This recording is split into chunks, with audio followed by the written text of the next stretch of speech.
ஜட்டாஸ்கோ, அதாவது Jatayu friends society. எங்க அப்பாவோட ஆசை அது. அப்போ விளையாட்டா ஆர்கனைஸ் எல்லாம் போய் விசிட் பண்ணி அவங்க கூட ஜாலியா இருந்து பட்டாசு எடுத்து ஒரு 2-3 வாட்டி அப்படி செஞ்சிருக்கோம். அப்புறம் 10th 12th அதனால எல்லாம் மறந்து போயிட்டோம். அப்புறம் ஒரு நாள் என்னாச்சு, ரெயின் டாக்ஸ்னு ஒரு ஆர்கனைசேஷன்ல அவங்க வந்து ஃபுல்லா யங்ஸ்டர்ஸ் எல்லாம் சேர்ந்து சோசியல் சர்வீஸ் பண்ணுங்கிறதுக்காகவே ஆரம்பிச்ச ஒரு ஆர்கனைசேஷன். அவங்க பண்ண ஒரு ப்ரோக்ராம் பார்க்குற வாய்ப்பு எனக்கு கிடைச்சது. ஸோ அந்த இடத்துல எனக்குள்ள இருந்த ஆசை வெளியில வந்ததுன்னு நான் நினைக்கிறேன். ஜெனரலா எங்க ஃப்ரெண்ட்ஸ் பத்தி சொல்லணும்னாலே வந்து ஒரு எல்லாரும் லைக் மைண்டடான ஒரு பீப்புள் தான் எல்லாருமே.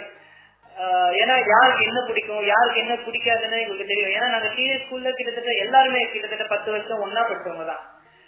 ஸோ அப்படிப்பட்ட ஃப்ரெண்ட்ஷிப் 12th முடிஞ்சோன்னா போயிடக்கூடாதுங்கிறதுக்காகவும் அதுவும் ஒரு காரணம். ஜட்டாயு ஆரம்பிக்கிறதுக்கு எங்க ஃப்ரெண்ட்ஷிப் ஸ்ட்ராங்கா இருக்கணும் அப்படிங்கறதும் ஒரு காரணமா இருந்துச்சு.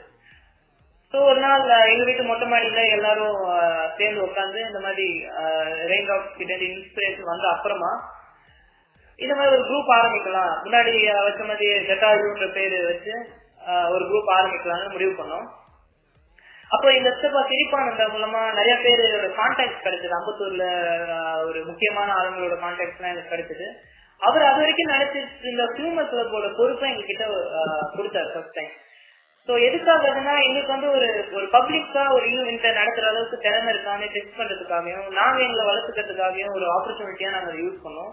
ஸோ ஹியூமர் கிளப் கிட்டத்தட்ட ஒரு 4-5 மாசம் நாங்க வந்து பொறுப்பேற்று நடத்திட்டு இருந்தோம். ஸோ அது வந்து எங்களுக்கு ஒரு பெரிய ஒரு பிளாட்ஃபார்ம் அமைச்சு கொடுத்ததுன்னு சொல்றேன். எங்க எல்லாரையும் ஒன்னா இருக்குது. அதுக்கு நடந்த பிராக்டிஸ் எல்லாம் அப்படியே ஒவ்வொரு வீட்டுக்கும் போய் பிராக்டிஸ் பண்ணது அதெல்லாம் வந்து சுவாரஸ்யமான அனுபவங்கள்னு இருக்கு.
விதைக்கலாம் ப்ராஜெக்ட் பண்ணப்போ ஆரம்பத்துல எல்லாரும் என்ன சொன்னாங்கன்னா, எப்படி நீங்க 8400 செடி கொடுக்குறீங்க, கொடுத்து என்ன பிரயோஜனம், அதை எல்லாரும் பார்த்துப்பாங்களா, பத்திரமா பார்த்துப்பாங்கன்ற கேரண்டி உங்களால கொடுக்க முடியுமா, இது வந்து ஒரு ஃபெயிலியரா தான் இருக்க போகுதுன்ற மாதிரி டிஸ்கரேஜ் பண்றதுக்கு நிறைய பேர் இருந்தா கூட எங்களை என்கரேஜ் பண்றதுக்கு நிறைய பேர் இருந்தாங்க.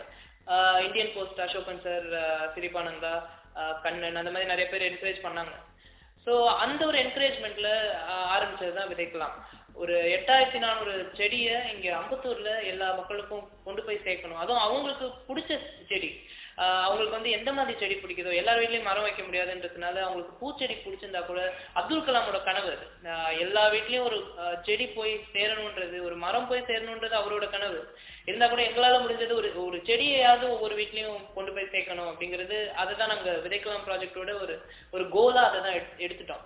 ஸோ அப்போ ஒரு 8400 செடிங்கிறது ஆரம்பத்துல ஒரு சின்ன விஷயமா தெரிஞ்சா கூட போக போக எங்களுக்கு சில பேர் வந்து கைவிட்டதுனால இல்ல நாங்க ஒழுங்கா பிளானிங் பண்ணதுனால இல்லையா தெரியல, போக போக நிறைய விஷயம் ரொம்ப கஷ்டமா இருந்துச்சு. ஏன்னா செடி கொடுக்குறேன்னு சொல்லியிருக்கோம், அது கரெக்டான டைமுக்கு வரலன்னா ஒரு பிரச்சனை ஆயிடும். ஒரு கிரெடிபிலிட்டி, எங்களோட credibility was at stack. So எப்படியாவது கஷ்டப்பட்டு நினைச்சதை முடிக்கணும்ன்ற ஒரு எண்ணம் எல்லாருக்குமே இருந்துச்சு.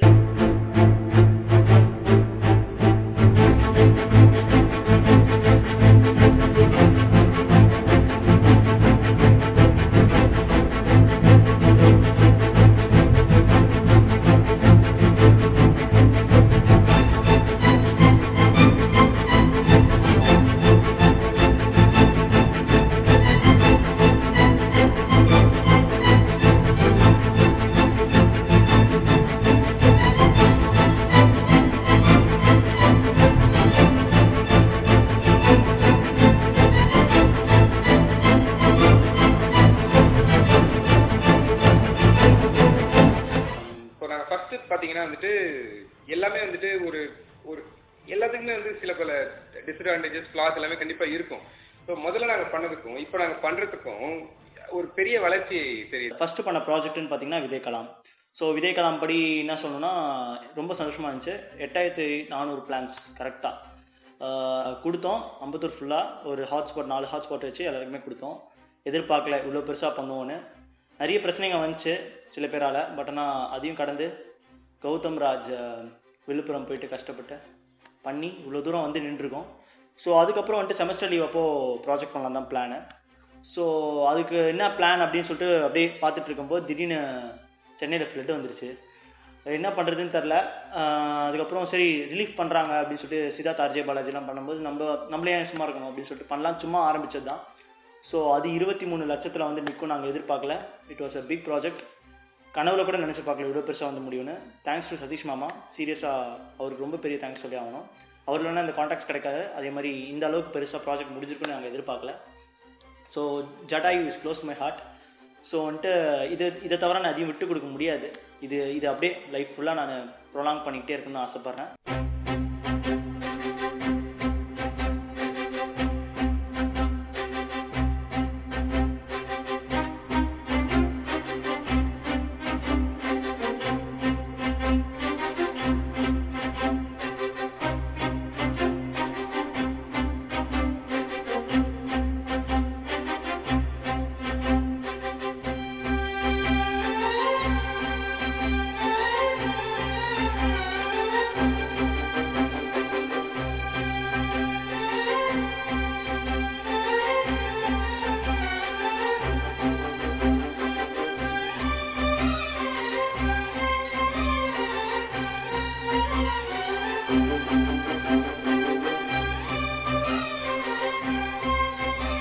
இப்போ எனக்கு பிடிச்ச ஈவெண்ட் இந்த ஜட்டாயு செஞ்சது அப்படின்னு பார்த்தீங்கன்னா இந்த ஃப்ளட் ரிலீஃப் பண்ணது தான். எனக்கு தெரிஞ்சு இப்போ என் ஃப்ரெண்ட்ஸ் வந்து எப்பயுமே இவ்வளோ நல்லா ஒர்க் பண்ணி நான் பார்த்தது கிடையாது. இந்த ஒரு ஈவெண்ட்டில் தான் வந்து எல்லாமே நல்லா ஃபுல் எஃபர்ட் போட்டு ஒர்க் பண்ணி ஒரு டீம் எஃபர்ட் அப்படின்னு சொல்கிறது வந்து இந்த ஃப்ளட் ரிலீஃப் தான் இருக்குது. இது ஃபர்ஸ்ட் எப்படி ஸ்டார்ட் ஆச்சுன்னா, நாங்கள் வீட்டில் சும்மா இருக்கும்போது எங்கள் வீட்டில் வந்து எங்கள் அங்கிள் இருந்தார். அவர் வந்து வாடா சும்மா போயிட்டு இந்த மாதிரி சில பேர் ஃப்ளட் ரிலீஃப்காக போயிட்டு சும்மா பன் கொடுத்துட்டு வரலாம்டா அப்படின்னு சொல்லிட்டு ஃபர்ஸ்ட் டைம் போயிட்டு ஒரு 50 பன்ஸ் வாங்கணும். பக்கத்தில் பேக்கரியில் 50 பன்ஸ் வாங்கிட்டு இந்த லோக்கல் பீப்புளுக்கு கொஞ்சம் பேருக்கு வந்து அதை டிஸ்ட்ரிபியூட் பண்ணிட்டு வந்தோம். அதுக்கப்புறமா வந்து கொஞ்சமாக அங்கே நிறைய பேர் கேட்க ஆரம்பித்தாங்க, நீங்கள் என்ன செய்கிறீங்க, எதாவது செய்கிறீங்களா, ஜட்டாயில் எதாவது செய்கிறீங்களா அப்படின்னு சொல்லிட்டு கேட்க ஆரம்பித்தோடனே எனக்கே தோணுச்சு ஏன் நம்ம இந்த மாதிரி பண்ணக்கூடாது அப்படின்னு சொல்லிட்டு. உடனே கௌதமுக்கும் அதே ஐடியா இருந்தது. ஸோ நாங்கள் ஃபர்ஸ்ட் இதுக்கு ஒரு மீட்டிங் போட்டு இது மாதிரி என்ன செய்யலாம் அப்படின்லாம் பார்த்து கடைசியில் அது ஒரு என்ன செய்யறதுன்னு தெரியாத ஒரு நிலைமை வந்துட்டு மறுபடியும் எல்லாரும் வீட்டுக்கு போயிட்டோம். ஸோ அதுக்கப்புறமா மறுபடியும் இந்த மாதிரி பன்ஸ் டிஸ்ட்ரிபியூட் பண்ண ஆரம்பித்தோடனே எல்லாருமே வந்து ஜாயின் ஆகிட்டாங்க. ஸோ அதுக்கப்புறமா வந்து எங்கள் ரிலேட்டிவ் மூலியமாக வந்து கோயம்புத்தூர்லேருந்து ஒரு கன்சைன் வந்துச்சு. எல்லாமே பிளாங்கெட்ஸ், லுங்கீஸ், நைட்டிஸ், அந்த மாதிரி என்ன பேசிக் நெசசிட்டிஸ், இந்த பிரெட் ஐட்டம்ஸ், ஜாம்ஸ், சப்பாத்திஸ் அந்த மாதிரி நிறையா வந்துச்சு. ஸோ அதுக்கு வந்து வீட்டில் வாலண்டியர்ஸே இல்லை நான் நினச்சிட்டு இருக்கும்போது தான் வந்து எங்கள் கூட அவ்வளோ சேராத பசங்களாம் வந்து வெளியே பசங்க அவங்களாம் வந்துட்டு எதாவது ஹெல்ப் பண்ணுமா அப்படின்னு கேட்டு அவங்களே உள்ள வந்தாங்க. ஸோ கிட்டத்தட்ட பார்த்தா எங்கள் குரூப்லேயே நாங்கள் வந்து 30 பேர் தான் இருக்கோம். ஆனால் அன்றைக்கி நாங்கள் வேலை செய்யும்போது கிட்டத்தட்ட 50 பேர் என் வீட்டில் வந்துட்டு எல்லாம் அந்த ஒரு டீம் எஃபர்ட்ன்றது அப்போ தான் நிஜமாவே தெரிஞ்சிச்சு. ஸோ அவங்களாம் வந்த உடனே நாங்கள் அப்படியே திங்ஸ் காட் எப்படி சொல்கிறது கொஞ்சம் நல்லா ஃபாஸ்ட்டாக ஒர்க் பண்ண ஆரம்பித்தோம் அப்போ தான். ஸோ ஒர்க் பண்ண ஆரம்பித்தோடனே எல்லாருமே வந்து கொஞ்சம் அப்போ ரெக்கக்னிஷன் நிறையா கிடச்சிது எங்கள் ஏரியாவிலேருந்து. ஸோ அதனால் நிறைய ஹெல்ப் பண்ண முடிஞ்சது எங்களாலையும். ஸோ இப்போது உங்களால் தான் வந்து நாங்கள் இந்த ஹெல்ப் பண்ணியிருக்கோம். ஸோ அதில் வந்து தேங்க்ஸ் கிவிங் ஈவெண்ட் உங்களுக்காக. தேங்க்யூ.